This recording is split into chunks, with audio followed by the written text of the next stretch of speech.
DRG Kids. कहाणी जादूचा coat. Ramnagar नावाच्या गावात करण नावाचा एक माणूस राहत होता. करण स्वतःचं शिक्षण पूर्ण करून नोकरीसाठी सर्वत्र भटकत असतो, पण त्याला एकही चांगली नोकरी मिळत नव्हती. एके दिवशी करणला एक जादूचा कोट मिळतो.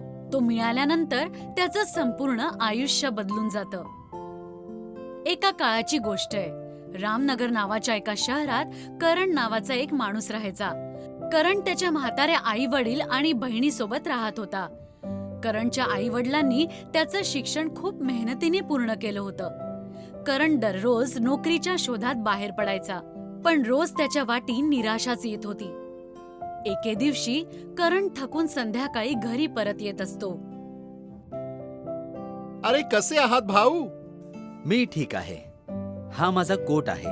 तुम्ही उद्या ह्याला नीट साफ करून इस्त्री करून ठेवा. उद्या सकाळी मला नोकरी शोधायला जायचंय, तर आठवणीने तोपर्यंत कोट तयार ठेवा. अरे भाऊ, तुम्ही अजिबात काळजी नका करू. उद्या तुम्हाला कोट मिळून जाईल. करण तिथे कोट ठेवून घराकडे निघून जातो.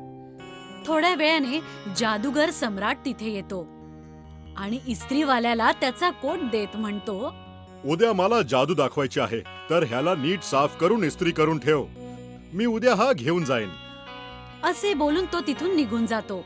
करण थकून भागून त्याच्या घरी पोहोचतो. अरे बेटा, आलास?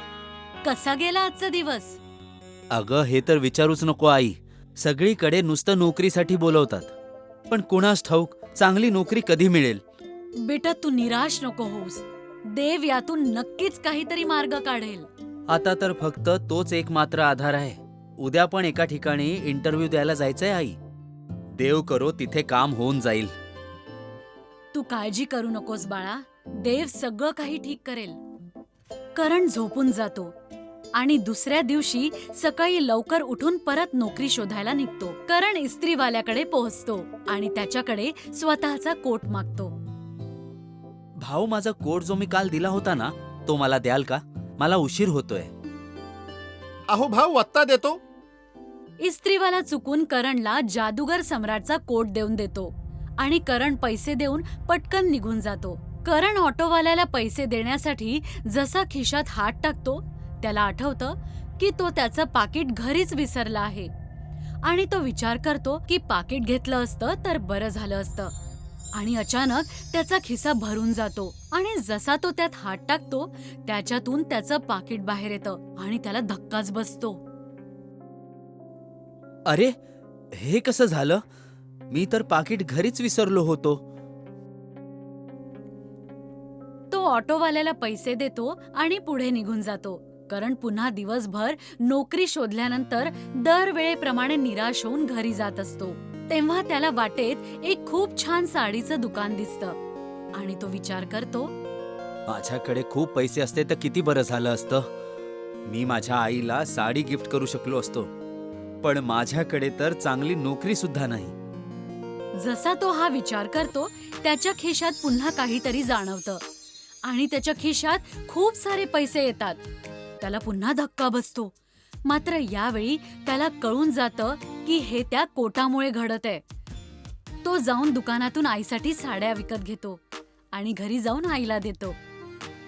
आई साड्या बघून खूप खुश होते आणि त्याला म्हणते, अरे बेटा, ह्या तर खूपच सुंदर साड्या आहेत. ह्या तू कुठून आणल्यास? तुझी नोकरी लागली का? नाही आई, माझी नोकरी तर नाही लागलीये, पण आता असं समज की आपली लॉटरी लागलीये. आता मी नोकरी नाही, मोठा व्यापार करेन. अरे वाह बाळा, पण धंदा सुरू करण्यासाठी तर खूप पैसे लागतात. तुझ्याकडे इतके पैसे कुठून येतील? अगं आई, बस एवढंच समज की लॉटरी लागली आहे. पैसे येणार नाही, आले आहेत. आई विचारते, पण ते कसं? आई, हा जो कोट मी घातलाय ना, हा जादूचा कोट आहे आणि ह्याला घालून जे आपण मागू ते सगळं आपल्याला मिळतं. अरे, असं सुद्धा कुठे होत असतं का? मला मूर्ख नको बनवूस. इतक्यात करण आईला असं म्हणतो, आई, आत्ता तुला दाखवतो. करण विचार करतो की जर तो त्याच्या आईला दागिने देऊ शकला असता तर किती छान झालं असतं. जसा तो हा विचार करतो त्याच्या खिशात खूप सारे दागिने येतात आणि तो हात टाकून दागिने काढतो आणि आईला दाखवतो. आई दागिने पाहून खूप खुश होते आणि करणला म्हणते, बेटा, हा कोट तर खरंच जादूचा आहे. पण तू काळजी घे, कुणाला कळलं नाही पाहिजे की तुझ्याकडे अशी कोणती जादूची गोष्ट आहे, नाहीतर काहीही होऊ शकतं. बरं आई, मी हे लक्षात ठेवेन. दुसऱ्या दिवशी करण कोट घालतो आणि विचार करतो की त्याच्याकडे खूप सारे पैसे असले पाहिजे ज्याने तो स्वतःचा धंदा सुरू करू शकतो आणि खूप लोकांनाही काम देऊ शकतो. आणि त्याच्या खिशात खूप सारे पैसे येतात. करण त्याचं स्वतःचं दुकान उघडतो. करणचं दुकान चालू लागतं आणि त्यात खूप सारे गिराईक येऊ लागतात. जसं करणचं काम चांगलं चालायला लागतं, बाकीचे सगळे दुकानदार विचारात पडतात की करण जवळ इतके पैसे आले कुठून आणि त्यांना त्याची ईर्ष्या होऊ लागते. एके दिवशी जेव्हा करण स्वतःच्या कोटमधून पैसे काढत असतो तेव्हा बाजूवाला दुकानदार त्याला बघून घेतो आणि समजून जातो की करणकडे पैसे कुठून येत आहेत. एके दिवशी करणला गरमी होत असते आणि तो त्याचा कोट काढून टाकतो. तो असं करताच बाजूवाला दुकानदार त्याला चोरून घालून घेतो. राजू दुकानदार कोट मिळून खूप खुश होतो आणि विचार करतो की आता तो खूप श्रीमंत बनून जाईल आणि करणचं काम सुद्धा बिघडवून टाकेल. जसा राजू दुकानदार कोट घालतो आणि विचार करतो की त्याच्याकडे पैसे यावेत, तसं काहीही होत नाही.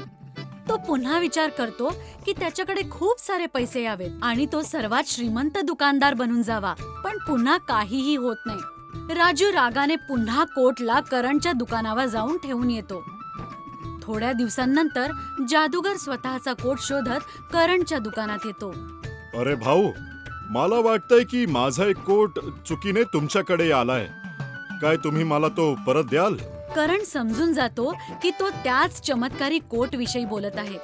करण जादूगराला म्हणतो, हो, माझ्याकडेच तुमचा कोट राहिला होता, पण आता तुम्ही तो घेऊन जाऊ शकता.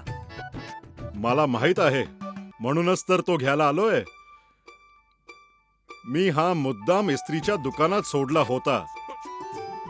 हा फक्त त्यांचीच इच्छा पूर्ण करतो जो खऱ्या मनाने मागतात, नाहीतर नाही.